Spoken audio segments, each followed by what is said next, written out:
अस्सलाम वालेकुम काशकार भाईओ आलू ਦੇ ਵਿੱਚ ਕਿਸ ਤਰ੍ਹਾਂ ਦਾ ਮੌਸਮ ਰਵੇ ਤੇ ਕਿਸ ਤਰ੍ਹਾਂ ਦੀਆਂ ਬਿਮਾਰੀਆਂ ਨਾਲ ਸਾਨੂੰ ਲੜਨਾ ਪਏਗਾ। ਬਹੁਤ ਅਹਿਮ ਸਵਾਲ ਹੈ।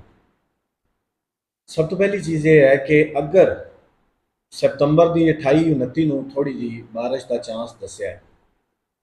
ਅਗਰ ਆਲੂ ਸਤੰਬਰ ਵਿੱਚ ਦੋਸਤਾਂ ਨੇ ਕਾਸ਼ ਕੀਤਾ ਹੈ, ਉੱਪਰੋਂ ਬਾਰਿਸ਼ ਆ ਜਾਂਦੀ ਹੈ, ਮਿੱਟੀ ਕਰੁੰਡ ਹੋ ਜਾਏਗੀ, ਉਹਨਾਂ ਨੂੰ ਹਿਫਾਜ਼ਤੀ ਤੌਰ ਤੇ ਪਹਿਲੇ ਹੀ ਪਾਣੀ ਦੇ ਵਿੱਚ ਸਲਫਰ ਫਲੱਡ ਕਰ ਦੇਣਾ ਚਾਹੀਦਾ ਹੈ, ਤਾਂ ਕਿ ਉੱਪਰ ਵਾਲੀ ਜ਼ਮੀਨ ਕਰੁੰਡ ਹੋਵੇ ਵੀ ਤੇ ਜ਼ਿਆਦਾ ਉੱਪਰ ਵਾਲੀ ਤਹਿ ਜਿਹੜੀ ਹੈ ਜ਼ਮੀਨ ਦੀ ਸਖਤ ਨਾ ਹੋਵੇ। ਜਿਹੜੀ ਅਕਤੂਬਰ ਦੀ ਗਰਮੀ ਹੈ, ਪਿਛਲੇ ਕੁਝ ਸਾਲਾਂ ਤੋਂ ਗਰਮੀ ਦਾ ਟੈਨਿਓਰ ਸਾਡਾ ਬਹੁਤ ਅੱਗੇ ਚਲਾ ਗਿਆ। ਅਕਤੂਬਰ ਦੇ ਵਿੱਚ ਅਗਰ ਗਰਮੀ ਰਹਿੰਦੀ ਹੈ, ਗਰਮ ਰਹਿੰਦਾ ਅਕਤੂਬਰ, 5 ਅਕਤੂਬਰ ਤੱਕ ਕਿਸੇ ਕਿਸਮ ਦਾ 38 ਡਿਗਰੀ 37 ਡਿਗਰੀ ਤੋਂ ਥੱਲੇ ਡੇ ਟੈਂਪਰੇਚਰ ਨਹੀਂ ਆ ਰਿਹਾ। ਤੇ ਅਗਰ ਅਕਤੂਬਰ ਗਰਮ ਰਹਿੰਦਾ ਹੈ ਤੇ ਫਿਰ ਅਗੇਤਾ ਜੁਲਸਾਓ ਬਹੁਤ ਜ਼ਿਆਦਾ ਅਟੈਕ ਕਰੇਗਾ। ਮੈਟਲ ਐਕਸਲ ਬਿਲਕੁਲ ਸਪਰੇ ਨਹੀਂ ਕਰਨਾ। ਮੈਟਲ ਐਕਸਲ ਜਿਹੜਾ ਹੈ ਹਾਰਡ ਸਪਰੇ ਹੈ, ਨਹੀਂ ਸਪਰੇ ਕਰਨਾ।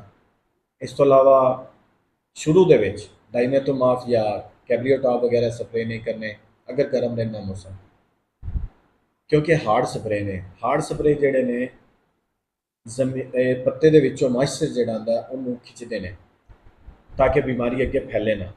ਤੇ ਅਗਰ ਮੋਇਸਚਰ ਪੱਤੇ ਚੋਂ ਖਿੱਚਣਗੇ ਤੇ ਗਰੋਥ ਕੰਪਰੋਮਾਈਜ਼ ਹੁੰਦੀ ਹੈ। ਲਿਹਾਜ਼ਾ ਹਾਰਡ ਸਪਰੇ ਅਗਰ ਮੌਸਮ ਗਰਮ ਰਹਿੰਦਾ ਨਹੀਂ ਕਰਨਾ ਸ਼ੁਰੂ ਵਿੱਚ। ਮੈਨਕੋਜ਼ੇਬ ਕੱਲਾ ਜਿਹੜਾ ਹੈ, ਕੱਲਾ ਮੈਨਕੋਜ਼ੇਬ, ਇਹ ਮੈਂਗਾਨੀਜ਼ ਬੇਸਡ ਹੈ।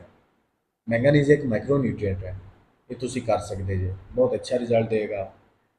ਮੈਨਕੋਜ਼ੇਬ ਸ਼ੁਰੂ ਦੇ ਵਿੱਚ ਅਗਰ ਗਰਮ ਮੌਸਮ ਹੈ ਤੁਸੀਂ ਰਿਪੀਟ ਸਪਰੇ, ਔਰ ਇਹਦੇ ਨਾਲ ਅਗਰ ਤੁਸੀਂ micronutrient mix zinc chelated zinc EDTA micro mix ਉਹ ਅਗਰ ਇਸਤੇਮਾਲ ਕਰ ਲਓ ਤੇ ਅਜਾਈ ਸਗੀਰਾ ਵੀ ਵਿੱਚ ਹੋਣਗੇ, ਗਰੋਥ ਵੀ ਅੱਛੀ ਰਹੇਗੀ ਔਰ ਬਿਮਾਰੀ ਤੋਂ ਵੀ ਤਹਫਜ਼ ਰਹੇਗਾ।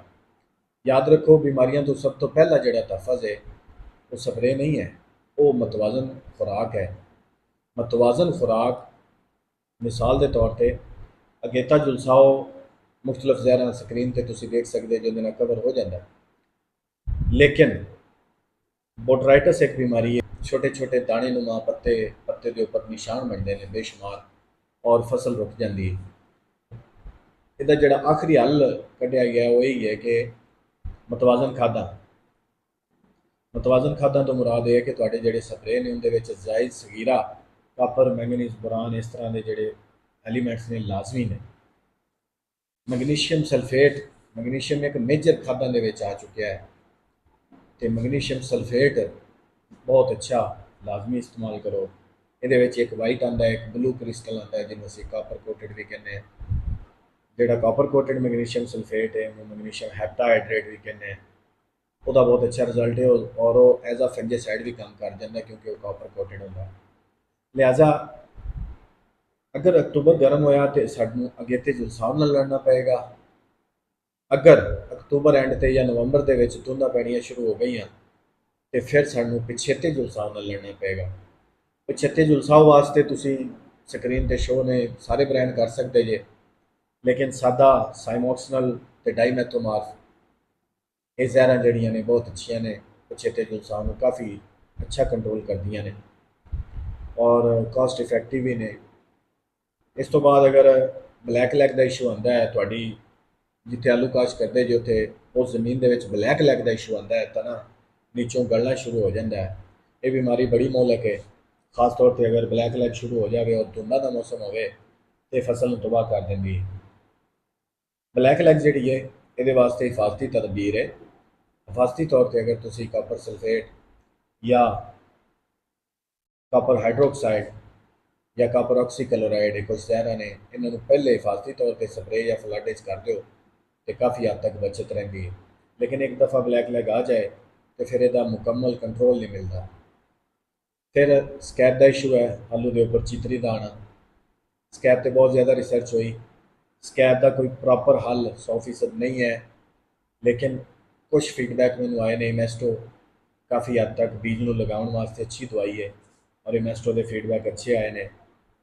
ਲੇਕਿਨ ਪ੍ਰੋਪਰ ਇਹਦਾ ਹੱਲ ਜਿਹੜਾ ਹੈ ਕੈਲਸ਼ੀਅਮ ਔਰ ਸਲਫਰ ਦਾ ਇਸਤੇਮਾਲ ਜਿੰਨਾ ਜ਼ਿਆਦਾ ਹੋ ਸਕੇ ਜ਼ਮੀਨ ਵਿੱਚ। ਹੁਣ ਅਸੀਂ ਇਹ ਵੇਖਦੇ ਹਾਂ ਕਿ ਸਾਡੇ ਕੋਲ ਮਾਰਕੀਟ ਵਿੱਚ ਕੈਲਸ਼ੀਅਮ ਇਸਤੇਮਾਲ ਕਰਨਾ ਹੋਵੇ ਤੇ ਕਿਹੜੀ ਖਾਦ ਹੈ। ਸਾਡੇ ਕੋਲ ਕੈਲਸ਼ੀਅਮ ਦੀ ਖਾਦ ਜਿਹੜੀ ਗਵਾਰਾ ਹੀ ਹੈ, ਗਵਾਰਾ ਦੇ ਵਿੱਚ 10% ਕੈਲਸ਼ੀਅਮ ਹੈ। ਇਸ ਤੋਂ ਇਲਾਵਾ ਕੈਲਸ਼ੀਅਮ ਦੀ ਖਾਦ ਸਾਡੇ ਕੋਲ ਸੋਰਸ ਕੋਈ ਨਹੀਂ। SSP ਦੇ ਵਿੱਚ ਕੁਛ ਹੱਦ ਤੱਕ ਜਿਹੜਾ ਹੈ ਕੈਲਸ਼ੀਅਮ ਹੁੰਦਾ ਹੈ, ਲੇਕਿਨ ਬਿਹਤਰੀਨ ਕੈਲਸ਼ੀਅਮ ਜਿਹੜਾ ਸਾਡੇ ਕੋਲ ਗਵਾਰਾ ਹੀ ਹੈ। ਇਸ ਤੋਂ ਬਾਅਦ ਅਸੀਂ ਆ ਜਾਂਦੇ ਹਾਂ ਕਿ ਕਿਆ ਅਸੀਂ ਸਲਫਰ ਜਾਂ ਮੈਗਨੀਸ਼ੀਅਮ ਨੂੰ ਇਸਤੇਮਾਲ ਕਰੀਏ ਤੇ ਸਾਨੂੰ ਫਾਇਦਾ ਹੋ ਸਕਦਾ ਹੈ। ਅਗਰ ਕੋਰਾ ਪੈਣਾ ਸ਼ੁਰੂ ਹੋ ਜਾਵੇ, ਕੋਰੇ ਵਾਸਤੇ ਕਿਸੇ ਕਿਸਮ ਦਾ ਸਪਰੇਅ ਕਲੇਮ ਹੁੰਦੇ ਨੇ ਮਾਰਕੀਟਿੰਗ ਦੇ ਵਿੱਚ ਕਾਫੀ ਕਿ ਜੀ ਕੋਰੇ ਵਾਸਤੇ 100% ਕੰਟਰੋਲ।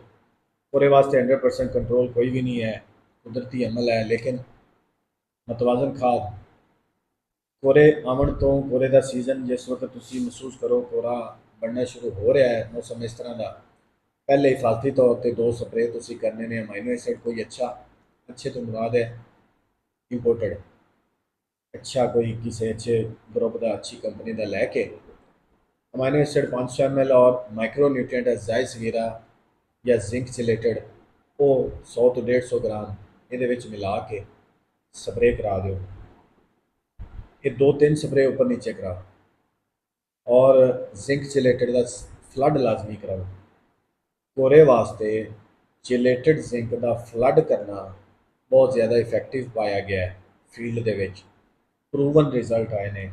ਚਿਲੇਟਡ ਜ਼ਿੰਕ 1 ਕਿਲੋ ਤੋਂ ਲੈ ਕੇ 2 ਕਿਲੋ, ਦਾਣੇਦਾਰ ਨਹੀਂ, ਜਿਹੜੀ ਇੰਪੋਰਟਡ ਆਉਂਦੀ ਹੈ 400 ਗ੍ਰਾਮ 500 ਗ੍ਰਾਮ ਦੇ ਵਿੱਚ, ਉਹ ਵਾਲੀ ਜ਼ਿੰਕ ਅਗਰ ਤੁਸੀਂ ਫਲੱਡ ਕਰਦੇ ਜੇ, ਕੋਰੇ ਦੇ ਖਿਲਾਫ ਵੱਲਾਂ ਨੂੰ ਬੜੀ ਹਿੰਮਤ ਮਿਲੀ, ਬੜੀ ਕੁਵਤ ਮੁਦਾਫਤ ਮਿਲੀ। ਕੋਰੇ ਦੇ ਖਿਲਾਫ ਇੱਕ ਪ੍ਰੈਕਟਿਸ ਵੀ ਕੀਤੀ ਜਾਂਦੀ ਹੈ, ਰਾਤ ਦੇ ਵਕਤ ਖੇਲੀਆਂ ਪਾਣੀ ਛੱਡਣਾ, ਉਹ ਵੀ ਕਾਫੀ ਹੱਦ ਤੱਕ ਕਾਰਗਰ ਹੈ। ਲਿਹਾਜ਼ਾ ਇਹ ਕੁਛ ਬਿਮਾਰੀਆਂ ਆਲੂ ਦੀਆਂ ਨੇ। ਆਲੂ ਦੀਆਂ ਬਿਮਾਰੀਆਂ ਦੇ ਹਵਾਲੇ ਨਾਲ ਵਕਤਨ ਫਵਕਤਨ ਤੁਹਾਨੂੰ ਮਜ਼ੀਦ ਵੀ ਅਪਡੇਟ ਕਰਾਂਗੇ, ਤੁਹਾਡੇ ਸਵਾਲਾਂ ਦੇ ਜਵਾਬ ਵੀ ਦੇਵਾਂਗੇ ਇਨਸ਼ਾਅੱਲਾ। ਔਰ ਐਂਡ ਤੇ ਜਿਹੜਾ ਸਕਰੀਨ ਦੇ ਉੱਪਰ ਮੈਂ ਇੱਕ ਫੂਲ ਪ੍ਰੂਫ ਕਿਸਮ ਦਾ ਫੰਜੀਸਾਈਡ ਦਾ ਪਲਾਨ ਦੇ ਰਿਹਾ। ਇਹ ਪਲਾਨ ਦੇ ਵਿੱਚ ਸਿਰਫ ਜ਼ਹਿਰਾਂ ਦੇ ਨਾਮ ਨੇ, ਕਿਸੇ ਵੀ ਗਰੁੱਪ ਦੀ ਹੋ ਸਕਦੀ ਹੈ, ਲੇਕਿਨ ਇੱਕ ਇਸ ਤਰ੍ਹਾਂ ਦਾ ਪਲਾਨ ਹੈ ਕਿ ਇਹਨੂੰ ਫੂਲ ਪ੍ਰੂਫ ਮੈਂ ਕਹਿੰਦਾ, ਔਰ ਕਾਫੀ ਹੱਦ ਤੋਂ ਕਾਫੀ ਸਾਲਾਂ ਤੋਂ ਇਹ ਜਪਾਲਪੁਰ ਦੇ ਵਿੱਚ ਪ੍ਰੈਕਟਿਸ ਹੋ ਰਿਹਾ ਹੈ। ਅਗਰ ਇਹ ਟਾਈਮਲੀ ਇਸ ਤਰੀਕੇ ਨਾਲ ਸਪਰੇਅ ਇਹਨਾਂ ਜ਼ਹਿਰਾਂ ਦੇ ਹੁੰਦੇ ਰਹਿਣ ਤਾਂ ਇਨਸ਼ਾਅੱਲਾ ਬਿਮਾਰੀ ਤੋਂ 70-80% ਤੱਕ ਤੁਹਾਨੂੰ ਕੰਟਰੋਲ ਮਿਲੇਗਾ। ਬਿਮਾਰੀ ਵੀ ਕਮ ਰਹੇਗੀ, ਵੱਲਾਂ ਦੀ ਗਰੋਥ ਵੀ ਬਹੁਤ ਅੱਛੀ ਰਹੇਗੀ।